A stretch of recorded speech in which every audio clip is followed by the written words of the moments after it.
Hello everyone, how are you all. So as I promised कि हम लोग next video में गिफ्ट सिटी एआईएफ एडवांटेज की बात करेंगे, तो आज बात करते हैं GIFT City AIF advantage. GIFT City based IFSC AIF foreign investor को एडिशनल बेनिफिट देते हैं।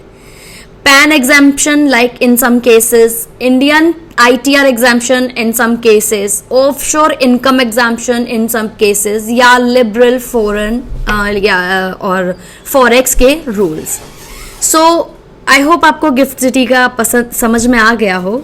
So बात करते हैं कैटेगरी 3 AIF टैक्सेशन की। आज category 1 and 2 is already I cleared. अगर उसमें आपको कोई क्वेरी है तो आप मुझे DM कर सकते हैं। अभी मैं क्लियर कर रही हूँ आपको कैटेगरी 3 AIF का टैक्सेशन कैसे लगता है।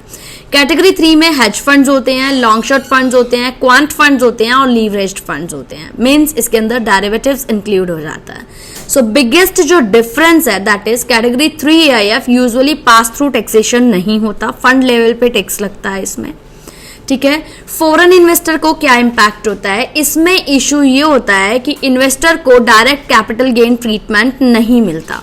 फंड लेवल टैक्सेशन रिटर्न्स को रिड्यूस कर देता है। DTAA बेनिफिट्स लिमिटेड हो सकते हैं इससे।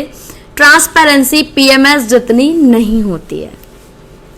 सो अगर हम प्रैक्टिकल कंपैरिजन करें फॉरेन इन्वेस्टर का, US based NRI wanting direct ownership PMS के अंदर मिलेगी।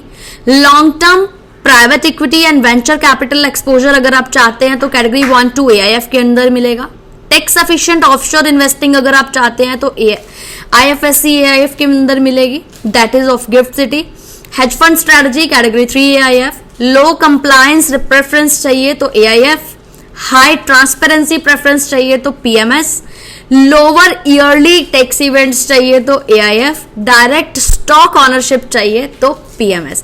आई होप फॉरेन इन्वेस्टर्स को मेरी ये बात समझ में आ गई हो। सो कुछ इंपॉर्टेंट DTAA के पॉइंट्स हैं। लाइक फॉरेन इन्वेस्टर का एक्चुअल टैक्स जो डिपेंड करता है रेजिडेंट कंट्री पे डिपेंड करता है कि वो किस कंट्री में रेजिडेंस है। DTAA क्या है उसका, PE स्टेटस क्या है, ट्रीटी एलिजिबिलिटी क्या है and beneficial ownership. Examples UAE investor, Singapore funds, Mauritius structure, US resident, सबका ट्रीटमेंट डिफरेंट हो सकता है।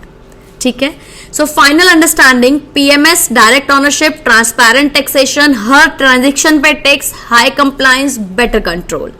AIF category 2-1 pass through, better pooling structure, offshore tax advantage, more tax efficient for long term investor.